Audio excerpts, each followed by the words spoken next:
Доброго времени суток, меня зовут Дмитрий, а это 100 дней хардкора в Сабнате. Игра вышла довольно давно, а я ее пощупал только сейчас. Не сразу на максимальной сложности, я с одной жизнью. Питал я кучу эмоций, мне игра очень понравилась, но звуки различных подводных тварей пробирали до мурашек. Думаю, уже можно начинать.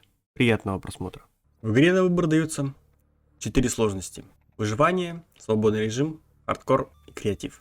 Нас интересует, естественно, хардкор. Начинается с того, что мы падаем в капсуле, все взрывается, все ломается. Нас, как обычно, вырубают. Тушим пожар в капсуле, тыкаем по экранчику, и наш планшет с инвентарем, с чертежами доступен. В капсуле у нас было небольшое хранилище, там у нас была вода, немножко еды и сигнальные ракеты.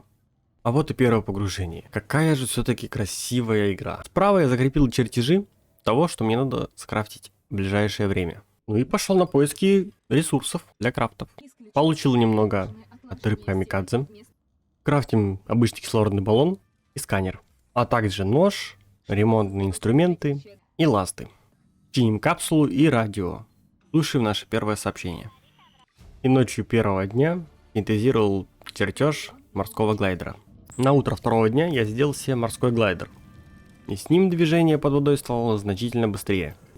Нашел затонувшую капсулу, а рядом с ней синтезировал чертеж биореактора, мотылька и нашел КПК. В капсуле скрафтил кислородный баллон высокой емкости, и ко мне в капсулу заплыл пескун. Ну чё, скушаем. А также скрафтил строитель. Приплыл к капсуле номер 17. Чё-то ничего нет. Думаю, что такое? Потом понял, что я тут уже был недавно. Пока думал, что мне делать дальше, меня какая-то рыба куснула за жопу. Я быстренько поплыл и начал строить себе базу. Поставил солнечные панели, залез внутрь, а мне говорят, нет электричества. Ну конечно нет, блин, солнце-то сейчас ночь. Какое электричество, алло? Поставил изготовитель, радио и шкафчик для склада ресурсов. Поплыл на поиск чертежей, их либо обломков, да и вообще, просто за ресурсами. Нашел обломки, синтезировал сборщик транспорта и компас, а также гравий-ловушку. Нашел капсулу номер 3, а был фрагмент морского глайдера, который у меня уже изучен, и КПК с данными. Тут мне говорят, что Аврора должна будет скоро взорваться. Нельзя этого пропустить. Инвентарь был забит под завязку, поэтому приплыл домой и раскидал все по шкафчикам. Заплыл довольно-таки глубоко. Мне тут какая-то женщина говорит, что тут левиафаны. Я его даже краем глаза увидел. Вы уверены, что ваши Мать, я уверен, что я не хочу никого видеть, я хочу жить спокойно. Начался обратный отчет, и я пулей выплыл наверх, чтобы увидеть взрыв Авроры. Ну все, посмотрели, можно и дальше идти работать.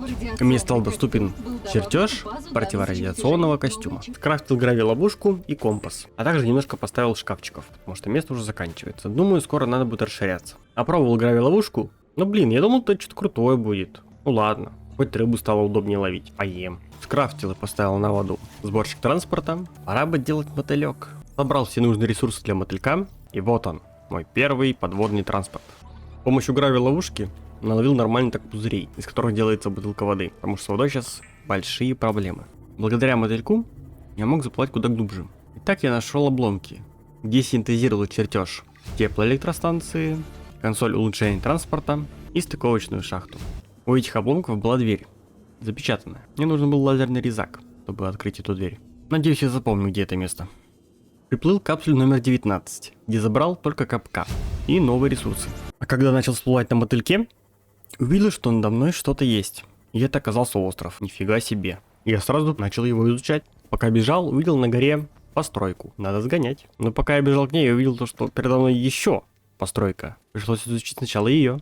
И тут я изучил скрижаль, потом ее подобрал, потом изучил многоцелевую комнату, там мне дали еще другие различные чертежи, вообще классно. Также я взял с собой местную еду, которая восполняет еду и воду намного больше, чем поганая рыбешка. По-моему, я изучил все, что было на этом острове, поэтому забрал КПК и поплыл домой. Начал расширять свою базу. Поставил многоцелевую комнату, стыковочную шахту, биореактор и внутреннюю грядку, куда посадил еду, которую нашел на острове. В биореактор закинул грибочки и рыб. К стыковочной шахте пристыковал мотылька. Поставил укрепленные стены, чтобы мою базу не затопило. И перенес изготовителей радио на новую базу. Думаю, как же мне поставить большие шкафы так, чтобы они занимали меньше места. В итоге я повернул боком ко мне и к друг другу их вот так вот ставил. Не очень красиво, но практично. То самое главное для меня. Поставил консоль улучшения транспорта. Покрасил и назвал свой мотылек пчелой. Да, фантазия у меня не особо. Синтезировал чертеж лазерного резака и комнаты сканирования. Дома перекусил тем, то, что вырастил. Пришел к выводу, что дыня самый лучший вариант для выращивания. Поставил комнату сканирования. Мне нужен был магнетит для чипа интерфейса и для увеличения радиуса показов ресурсов. Плавал, искал, где он может быть. Нашел пещеру не так далеко от моей базы. И там был магнетит, алмазы, литий, золото. Дома сделал чип интерфейса и сделал 2 модификации улучшения дальности. И наконец-то создал лазерный резак. У этих обломков была дверь, запечатанная. Мне нужен был лазерный резак, чтобы открыть эту дверь. Надеюсь, я запомню, где это место. Рядом с моей базой были еще обломки, где была такая же дверь запечатанная. И там я пробовал свой резак, как-то пошло звучит. Тут я синтезировал зарядное устройство батарей и легкий баллон высокой емкости. По радио мне сказали, что за мной кто-то скоро приедет, и в правом углу появился таймер. Сквозь грибной биом отправился к 13-й капсуле. Там я взял КПК, неподалеку уже находил части циклопа. Когда я начал подплывать к 12-й капсуле, меня шандорохнуло радиацией, я думал, все, смерть. Поэтому я сразу же развернулся и восвояси, домой. И только сейчас я изучил радиомаяк. Пора бы починить Аврору и убрать эту радиацию, поэтому крафтим противорадиационный костюм. Для мотылька скрафтил мод погружения первого уровня. Подплыл уже к Авроре, увидел ящики и решил вылезти из мотылька и забрать содержимое ящика. Но тут услышал и увидел это. Эта тварь почти сломала моего мотылька. Я отплыл на безопасное расстояние и починил его. И уже спокойно добрался до Авроры. Зашел внутрь, синтезировал чертеж пропульсионной пушки и взял КПК. Первым делом пошел в администрацию. Там я забрал плакат, загрузил данные и взял КПК. Хотел попасть в грузовой отсек, но вход был завален. И кажется, я понимаю, какого инструмента мне не хватает. Пришлось плыть домой. Когда я начал выходить из Авроры, таймер уже закончился. И по звукам я понял, что те, кто хотели меня спасти, тем случилось что-то нехорошее. Приплыв домой, поел дыньки, чтобы восстановить жажду и голод. Крафтил пропульсионную пушку, стал зарядное устройство батарей и снова поплыл к Авроре. На этот раз по пути к Авроре я нашел перевернутую капсулу. Там взял КПК и чертеж приманки. Немного побаловался пропульсионной пушкой. И с помощью этой пушки открылся проход в грузовой отсек. Передо мной была дверь с кодовым замком, а код я нашел в базе данных. Зашел в отсек мотыльков, там забрал КПК и модификацию для мотылька. Синтезировал себе костюм краб, ну и так по комнатам побегал, пособирал все, что в карманы влезло. А вот кода от каюты капитана у меня не было. Видимо, придется сюда еще вернуться. Направился в реакторную и активно начал чинить реактор. Все, реактор починен, радиации нету. Хоть и не со скалы, но я разбежался и прыгнул в воду и поплыл домой. На этот раз эта тварь сломала мой мотылек, так еще почти все здоровье мне сняла. Залез на двигатель Авроры и кричал: «Спасите! Спасите! Спасите!» Но никто на помощь приходить так и не собирался. Сжав яйца в кулак, на глайдере поплыл домой. И что самое интересное, доплыл без происшествий. И раскидал все по шкафчикам. В следующие дни я занялся расширением базы. Поставил многоцелевые комнаты, поставил большую комнату, ну и так там по мелочи. Расширялся так, что не уследил за прочностью. Немножко затопил свою базу. Я же говорил, да, что у меня с фантазией что-то не очень. Сделал нового мотылька, назвал его Осой. Внутри большой комнаты развешивал плакаты, которые собрал на Авроре, сумки, кровати ставил, полки и на них ставил кепочки. У меня будет своя коллекция кепочек. Поставил наружные грядки, чтобы выращивать подводные растения, чтобы за ним далеко не надо было плавать. Выставил свет на грядки и на базу. И наконец-то поставил радиомаяк, чтобы можно было найти свою базу. Создал гидролокатор для мотылька и отправился на поиски новых чертежей и ресурсов. Чтобы не озвучить вам каждый, я просто быстренько покажу, что я изучил.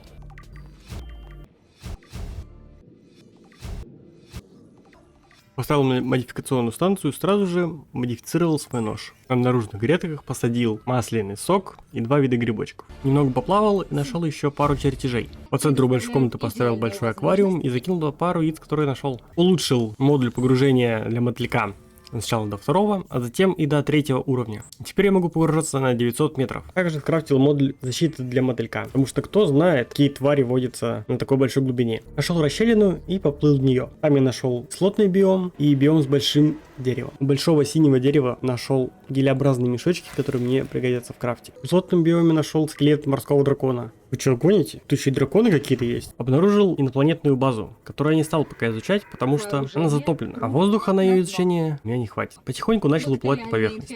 И нашел затопленную базу. Там я взял КПК, яйцо существа и еще один КПК. У рыб-топтунов стыбзил их фекалии. Главное, чтобы они не заметили. Приплыв на базу, посадил гелеобразные мешочки, в биореактор закинул фекалии. Ну, там написано прям хорошее топливо. Ну, знаю, ну сколько хватит. А яйцо существа закинул в большой аквариум. Там у меня, кстати, уже нормально так живности появилось. И по радио услышал что-то новенькое. Только не показывайте это РЕН-ТВ. Синтезировал чертеж бура для краба и ядерного реактора. Меня уже задолбали эти вот типы. Что они меня телепортируют и бьют, больно же. И страшно. Когда их двое, они вообще мной как будто бы в бадминтон играют. Делал костюм краб. И находясь в нем, я чувствую себя в такой безопасности. Уая.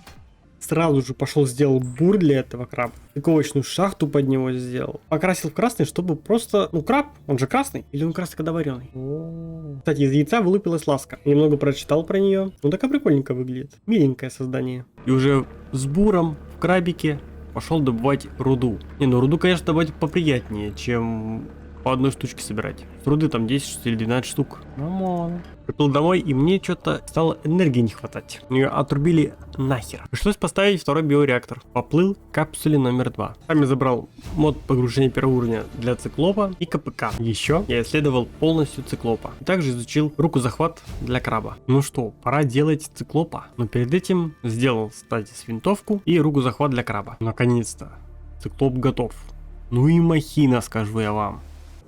Перекрасил и назвал касаткой. И решил заменить большие ящики на настенные, но с подписью. Каждый под отдельный ресурс. Энергии что-то в циклопе ни хрена не было. Пришлось создавать 6 энергоячеек. Пристыковал циклопу краба. В циклопе я расположил грядку и посадил туда дыню, чтобы у меня всегда была еда и вода. И поплыл в то расщелине, где был вход в кислотный биом. И начал добывать ту новую руду, которую там находил. Дома скрафтил улучшение реактивного ранца костюма краб. Мод для погружения первого уровня. Снес один биореактор. Вместо него поставил ядерный реактор. И скрафтил топливный стержень реактора. Интересно, насколько вообще его хватит. Стану ли я Халком? В биоме со светящимися грибами нашел еще одну затонувшую базу. Там я взял КПК и чертеж баллон сверхвысокой емкости. И еще один КПК. Вспомнил, что в кислотном биоме я находил инопланетную базу. Поэтому направился туда. И еще я там встретил нового врага. И поэтому в стиле Человек-паука и от него съебався. Зашел в инопланетное сооружение, собирал ионные кубы, с помощью фиолетовой скрижали открыл вход, с терминала забрал данные. Тут, видимо, проходили какие-то опыты на стражах. А стражи — это как раз таки те типы, которые телепортируют тебя из транспорта и бьют. Отсканировал себя, и я был, видимо, чем-то тоже заражен. У меня было какое-то видение, от которого я пару кирпичиков-то точно оставил. По радио мне сказали: код от каюты капитана. Сделал баллон сверхвысокой емкости. И теперь у меня 225 кислорода. Поэтому я поплыл дельфинчиком снова к Авроре. Что самое интересное, получилось без происшествий. Ввел код в каюту капитана. И да, это был он. В каюте забрал КПК, плакат, а также взял миниатюрную версию Авроры. Загрузил данные. А с данных мне открылся чертеж спасательная ракета Нептун. Заметил одну вещь, что в двух местах был сгусток тумана. Или облаков, что-то такое. И то, что был со стороны двигателей Авроры, там был остров. Поэтому поплыл к другому сгустку тумана. Потому что подумал, что там будет тоже остров. И да, я оказался прав. Тут стояло инопланетное сооружение. Снова открыл с помощью фиолетовой скрижали. Загрузил данные. Загрузил еще данные. Спустился на лифте. Было страшно, думал, сейчас упаду и умру. Тут были какие-то непонятные инопланетные штучки. Даже машина судного дня была. Открыл еще одни ворота фиолетовой скрижалью. И мое любопытство меня покарало. Какая-то фигня ткнула мне в руку, и кнопочка загорелась красной. Думал, все, смерть. А нет. Изучил дно под этим инопланетным сооружением, и там я нашел еще одну фиолетовую скрижаль. Синтезировал модуль теплового реактора циклопа, и на крабике отправился изучать и добывать новые ресурсы. И так я попал в лавовый биом, где я нашел кианит. Спокойненько добываю себе ресурсы, никого не трогаю, и тут морской дракон. Добрый вечер. Снова включаем режим Человек-паука и уходим нахер от него. Приплыл домой с неким количеством ресурсов, раскидал все по шкафчикам, скрафтил мод погружения для краба второго уровня. Теперь можно погружаться на 1700 метров. Куда дальше вообще? Что-то глубоко-то. Также для циклопа скрафтил модуль погружения второго уровня. И затем сразу же модуль погружения третьего уровня. И модуль теплового реактора. изучал полностью лавовый биом, потому что, мне кажется, там что-то должно быть. И тут я дерусь с драконом, пытаюсь его убить, и какое-то существо перед лицом говорит: хочу помочь тебе. Хочешь мне помочь? Помоги убить дракона! Забит хер на этот дракон, не убивается, нафиг надо. И я был прав, я нашел еще одну базу инопришеленцев. Но тут нужна была синяя скрижаль, которой у меня не было. Поэтому я поставил тут радиомаяк и отправился на поиски синей скрижали. Что хочу сказать, спустя достаточно много времени я его нашел. И тут была даже руда ионных кубов. Я ее, естественно, добыл. Фиолетовой скрижалью открыл двери и там отсканировал и собрал синюю скрижаль. И опять было видение, это существо зовет меня к себе. Хотя от меня надо. Открыл еще одни ворота фиолетовой скрижалью. Забрал данные. И теперь я могу создавать ионные батареи и ионные энергии ячейки. Когда я выплыл из расщелины, на меня напал жнец, а к нему присоединился призрачный левиафан. Сердце ушло в пятки. Циклоп горит, я кашляю от дыма, но спустя какое-то время они оба от меня отстали. И я принялся тушить пожар, чинить циклоп. То замечаю, что краб в километре от меня. Пришлось плыть за ним, забирать и плыть на базу крафтить скрижали. И вот я уже подготовился, собрал все ресурсы, которые мне нужны. Взял с собой скрижали. И опять за мной левиафан гонится, да что ж такое-то? Открываю ворота синей скрижалью. И тут изготовитель ионных кубов. Поизучал всякие инопланетные артефакты. Тут был бассейн. Я в него, естественно, прыгнул, а чё бы нет. И тут какая-то здоровая махина вылазит. Знаешь, что испугался? Значит, ничего не сказать. Но это что оказалось мирным. Мы с ней немножко попозарили, и с помощью ионных кубов, оказывается, можно открывать еще и порталы. Этот инопланетный кальмар оказался самкой. И она попросила меня сдать инкубационный фермент, чтобы помочь вылупиться ее деткам. Как же я долго собирал эти растения. Создал инкубационный фермент. Наконец-то. И еще создал две ионные энергии ячейки. Активировал фермент в инкубаторе. И малыши начали вылупляться. Увидел какой-то странный шарик. Подплыл к нему, нажал. Он обволакивал мои руки и впитался. Походу, это какая-то лечебная субстанция была. Зашел в портал, и малыши вовсю плавают. И походу, это была их блевота. Как это мило. О, бля. Поднялся в это здание. Еще раз получил укольчик. И питание в этом здании отключилось. Ну что?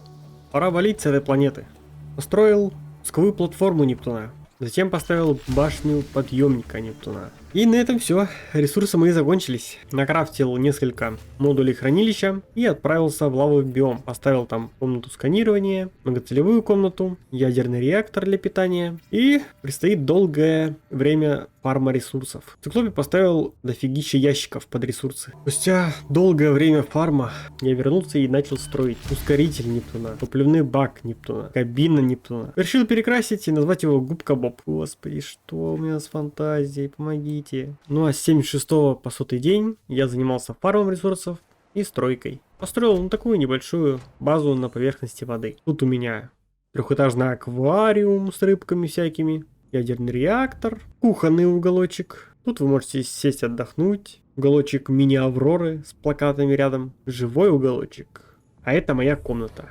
Тут моя коллекция кепочек, динозаврик, кроватка. А это я сажусь и смотрю на подписчиков, которые лайкают и комментируют видео. Пора улетать с этой планеты. Нажимаем все рычаги, включаем систему жизнеобеспечения. И тут капсула времени. Я за всю игру не нашел ни одной капсулы.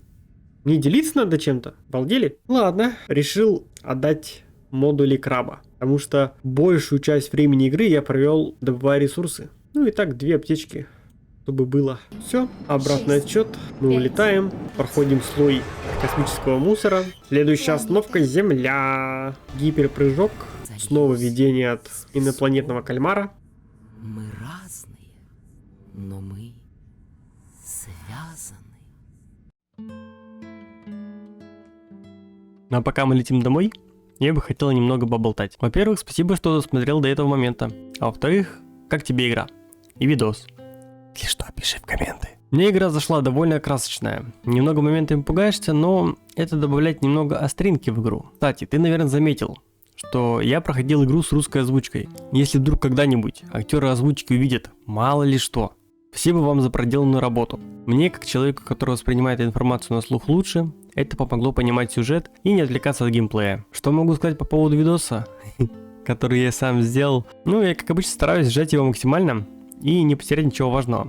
Думаю, тебе часовой ролик сложно смотреть будет, да? А 20 минут еще, в принципе, можно посмотреть. С чаечком там, да? Бутербродиками. Ну все, давай успехов тебе, не болей. Жду твое мнение в комментах. И да, если ты не хочешь пропускать видосы, можешь подписаться на канал. А также по субботам я стараюсь стримить, и мы с ребятами в чате проходим различные игры. Сейчас голосованием победила серия игр Assassin. Еще есть телега с голосованиями и оповещениями по стримам. А также есть Discord. Все, давай, я побежал.